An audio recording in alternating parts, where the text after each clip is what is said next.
Fala máquinas, aqui é o Tamer, professor do PS Zerado, e aqui a gente começa a série de vídeos chamada de Fluxo Tamer. Seja bem-vindo!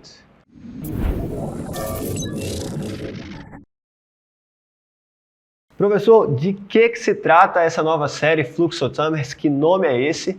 Esse nome vem de fluxogramas, e o nosso objetivo ao longo desses vídeos, ao longo dessa série de vídeos, é, em cada um deles, desenhar um fluxograma de maneira prática para você facilitar o seu atendimento das principais patologias dentro do pronto-socorro. Hoje, em especial, a gente vai criar um fluxograma de uma das principais emergências, em especial no nosso Brasil, mas no mundo inteiro, o acidente vascular cerebral. E como que vai funcionar, né, Tamer? A gente vai falar do AVC hoje, como que vai funcionar isso daí? A gente vai criar um arquétipo do paciente, um modelo, quem é aquele paciente que vai chegar com aquela determinada doença no pronto-socorro e juntos desenharemos o fluxograma. Não com detalhes muito grandes, a ideia é sistematizar o atendimento, tá? Sistematizar o atendimento para você lembrar a ordem de cada uma das coisas. Vem comigo, vamos juntos, vamos começar com acidente vascular cerebral. Quem é, Tamer, o paciente que vai chegar no pronto-socorro com acidente vascular cerebral?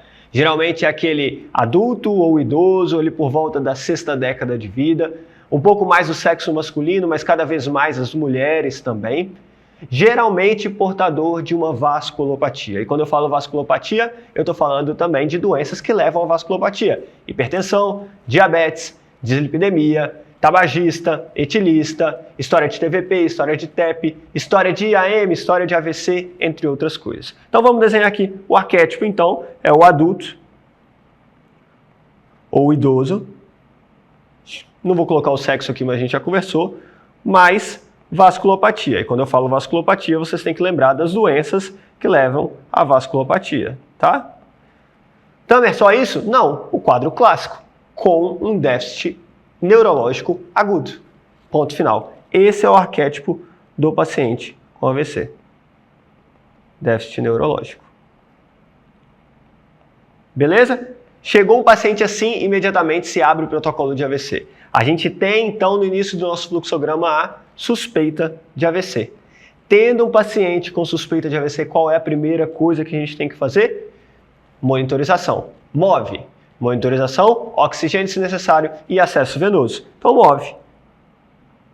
Só move, Tamer? Não. A gente tem que lembrar que a gente tem que dosar de maneira obrigatória a glicemia capilar desse paciente, a HGT. Um exame fácil, rápido e disponível em todos os lugares. Aproveitando nesse primeiro momento, estou ali monitorizando, estou dosando HGT, vou pedir também chamar o laboratório para a gente já coletar o laboratório. Eu costumo deixar o laboratório aqui mais a título de que eu vou coletar para fazer diagnósticos diferenciais e tudo mais. E também vou aproveitar e vou fazer aquela escalazinha da gente quantificar o déficit neurológico. Que escala é essa?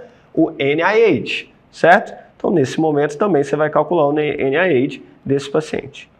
Beleza, Tamer. Dosei HGT e aí eu vi que a HGT está menor que 60, menor que 70. O paciente está em vigência de hipoglicemia. O que eu tenho que fazer, Tamer? Corrigir. Corrigir, a gente está nessa região aqui, direita aqui do nosso fluxograma. Corrigir HGT. Por quê? Hipoglicemia pode mimetizar déficit neurológico agudo. Corrigir da HGT. Resolvi? Eu vou avaliar a etiologia dessa hipoglicemia e cuidar dessa outra patologia, tá? Não se trata, portanto, de um AVC. Resolvi a hipoglicemia, resolvi o déficit, o fluxograma muda. Vai para outro canto.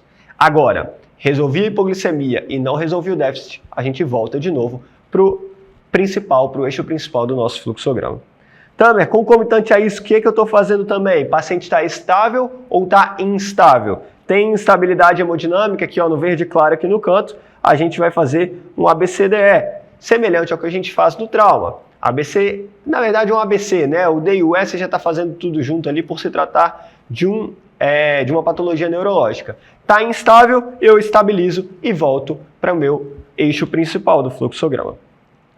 Fiz MOVE, não é hipoglicemia, coletei laboratório, fiz NIH, descartei então, opa, é de laranja, volta. Descartei, descartadas outras causas. Então, AVC é a principal causa, então, minha principal suspeita ali. Qual exame eu tenho que fazer agora de maneira obrigatória? Exame de imagem. Tomografia computadorizada de crânio, é o que eu vou colocar bem grande, porque esse exame é essencial na suspeita de AVC. Se você não tem tomografia no seu serviço, é essencial que você transfira esse paciente quanto antes para a realização de tomografia. Tá? Ah, também faça uma angiotomografia, faça um outro tipo de exame, só se tiver possibilidade de trombectomia mecânica, que é a minoria dos nossos serviços aqui por enquanto. Então vamos seguindo a tomografia de crânio sem contraste. Por que tomografia de crânio sem contraste? Qual o objetivo da tomografia? É avaliar que se trata de um AVC hemorrágico, de um diagnóstico diferencial, inclusive com neoplasia e outras causas, ou eu tenho uma tomografia com AVC isquêmico ou uma tomografia normal. Isso vai direcionar o nosso AVC em uma bifurcação, o nosso fluxograma em uma bifurcação. Como eu falei, então, se é um AVC hemorrágico, se é uma neoplasia que eu vi lá, uma massa no sistema nervoso central ou outras causas, eu vou ter a propedêutica específica dessas causas, que não é o foco do nosso fluxograma de hoje. Agora, se eu tenho uma TC normal ou um AVC isquêmico já visto na tomografia, e aí eu vou ter que dar continuidade no nosso fluxograma. Por que TC normal também? Tudo bem, se tem um AVC isquêmico, pronto, já está dado o diagnóstico. Mas a TC normal pode apresentar esse exame sem alteração nenhuma, sendo um AVC? Claro, a gente tem que lembrar que as alterações isquêmicas do acidente vascular cerebral aparecem na tomografia geralmente com 12, 24, até mais do ictus. Tá? Então, se eu tenho uma TC normal, mas tenho uma alta suspeita de AVC, eu vou seguir o fluxograma para AVC. E a conduta, como está escrito aqui na continuação do nosso, é de acordo com o delta tempo. Que delta tempo é esse? O delta tempo do início do ictus. Quando começou aquele déficit neurológico? Pode ser um déficit com a hora marcada presenciado pelo paciente, pode ser um delta com hora marcada presenciado pelo familiar, pelo cuidador, ou pode ser um wake-up stroke. Ele foi dormir bem, sem déficit nenhum, acordou sem déficit. E aí, o delta T vai ser da hora que o paciente foi se deitar. Vamos continuar no nosso fluxograma. Voltando então no nosso fluxograma, dando continuidade, tomografia de crânio com isquemia ou normal, na forte suspeita de AVC, eu tenho que pensar no delta tempo, do início do quadro de AVC. Qual que é o marco temporal que a gente precisa ter na nossa mente?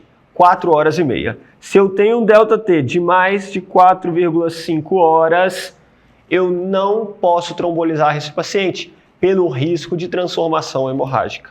Tá? Então eu vou fazer cuidados gerais no paciente neurocrítico, controle de pressão, controle de glicemia, né? Internação em leito de UTI, tá? Neurocheck de 1 em 1 hora, exames laboratoriais, ou repetir o exame de imagem lá na frente para ver se houve alguma complicação, etc.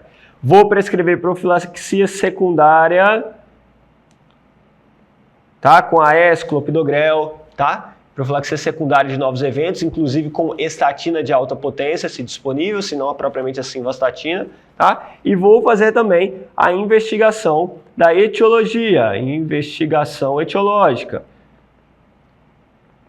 Doppler de carótidas, ecocardíaco, entre outros exames disponíveis aí. Combinado? Agora, meninos, se eu tenho um delta T menor que 4,5 horas, eis a chave do AVC. É aí que você vai salvar a vida do seu paciente, ou melhor, dar um pouco mais de qualidade de vida. Se eu tenho um delta T de menos de 4 horas e meia do ictus e eu não tenho contraindicação a trombolizar, eu vou trombolizar esse paciente. Trombólise química, se não houver contraindicação. Trombólise química. Geralmente, a gente vai usar o alteplase, tá? Vou colocar até aqui, né? Alteplase. Ou RTPA, conhecido como RTPA também, tá? vou trombolizar se não tiver contraindicação. Lembrando que as contraindicações são diversas aí, sangramentos recentes, TCE, cirurgias grandes, uso de anticoagulantes, INR alargado, entre outras aí que você pode facilmente encontrar nas principais fontes sobre o AVC. Fechado, meninos? Esse é o tratamento do AVC. Feita a trombólise, só uma observação final antes de terminarmos. Feita a trombólise, a gente tem que ficar do lado do paciente enquanto está trombolizando, porque há o risco, ainda assim, mesmo antes das 4h30, de ter uma transformação hemorrágica. E qualquer piora do NIH, qualquer piora de déficit, qualquer sonolência, qualquer rebaixamento do nível de consciência, eu tenho que parar a trombólise e direcionar o paciente novamente para uma nova tomografia de crânio. Combinado, meninos? Esse foi o fluxograma inicial do nosso Fluxotamers, a sua série de vídeos sobre fluxogramas. Então, se você curtiu, compartilha com seus amigos. A gente tem que criar um ambiente aí de uma maneira objetiva e eficaz no nosso atendimento, tá? E essa é a ideia da nossa série de vídeos. Aproveita então também para deixar o seu like no vídeo, se inscrever no canal e ativar o sininho para receber notificações dos nossos próximos vídeos aqui do Fluxotamers. Um abraço e até o próximo vídeo.